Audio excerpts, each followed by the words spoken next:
இந்தியாவிலேயே நம்பர் 1 முரட்டு அடிமை என்றால் எடப்பாடி பழனிசாமி தான் என்று துணை முதலமைச்சர் உதயநிதி ஸ்டாலின் விமர்சித்துள்ளார்.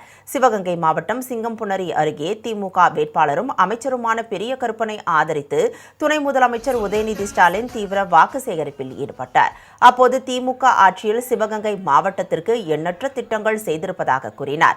திமுக தேர்தல் அறிக்கையில் அளிக்கப்பட்டுள்ள அனைத்து வாக்குறுதிகளும் நிறைவேற்றப்படும் என்றும் அவர் தெரிவித்தார். இந்தியாவிலேயே நம்பர் 1 முரட்டு அடிமை என்றால் எடப்பாடி பழனிசாமி தான் என்றும் துணை முதலமைச்சர் உதயநிதி ஸ்டாலின் விமர்சித்தார். மொரட்டு பக்தர்கள் பார்த்திருக்கீங்க, மொரட்டு தொண்டர்கள் கேள்விப்பட்டிருக்கீங்க, எங்கேயாவது பார்த்திருக்கீங்க நம்ம மொரட்டு அடிமைய?